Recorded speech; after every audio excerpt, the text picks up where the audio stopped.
Ontem, o Jornal da Band mostrou as investigações do Ministério Público e da Polícia sobre o assassinato do ex-prefeito de Santo André, Celso Daniel. O crime ocorreu há 10 anos. Hoje você vai ver a primeira entrevista do irmão da vítima após um exílio na França e a situação dos principais personagens citados nessas investigações. O Ministério Público de São Paulo aponta que há 10 anos Santo André era o principal centro arrecadador de dinheiro irregular para campanhas do PT.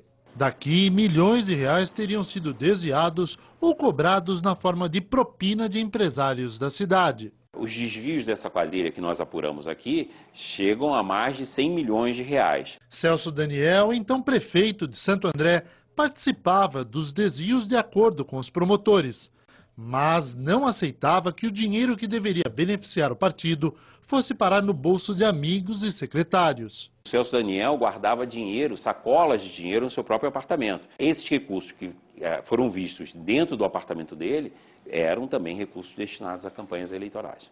Acreditávamos no PT, eu acreditava no PT, meu irmão se empenhou e deu a vida pelo partido, no fim das contas. O PT sempre negou a existência do esquema. Já empresários da cidade afirmaram que davam dinheiro diretamente ao empresário Sérgio Gomes da Silva, o Sombra, apontado como o mandante da morte do prefeito petista. A quebra do sigilo bancário de Sombra mostra depósitos suspeitos nas contas dele. O Ministério Público moveu 2 processos, um sobre o assassinato de Celso Daniel, outro sobre o esquema de desvio de verbas em Santo André.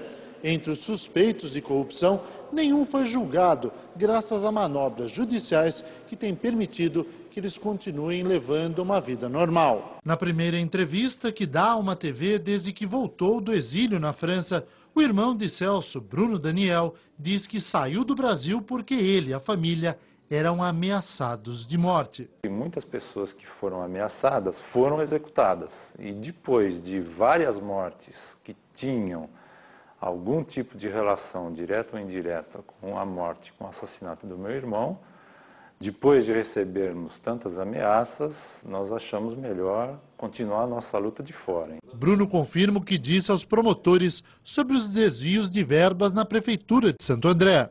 O Gilberto Carvalho, no dia da cerimônia de 7º dia do assassinato do meu irmão, contou ao meu irmão mais velho, João Francisco, e a mim, que havia um esquema de arrecadação de recursos para financiamento de campanhas, e ele próprio levou ao José Dirceu, que na época era presidente do Partido dos Trabalhadores, 1.200.000 no Corsinha preto dele.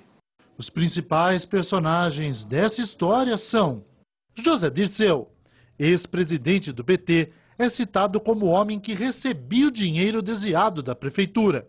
A Procuradoria da República chegou a pedir a abertura de inquérito contra ele, mas o então presidente do Supremo Tribunal Federal, Nelson Jobim, negou o pedido, afirmando que o Ministério Público não podia investigar crimes. A decisão temporária de 2004 ainda não foi julgada pelo STF. Dirceu, que foi ministro do presidente Lula, nega tudo. Gilberto Carvalho, então secretário municipal de Santo André, teria dito aos irmãos do prefeito que pegava o dinheiro do PT com Celso Daniel e levava diretamente a José Dirceu. Desmentiu tudo em juízo. Foi chefe de gabinete de Lula e é ministro de Dilma Rousseff. É um dos réus, junto com o PT, no processo de desvio de verbas. Miriam Belchior, ex-mulher de Celso Daniel, também teria falado sobre o esquema família do político. Aos promotores, desmentiu o fato.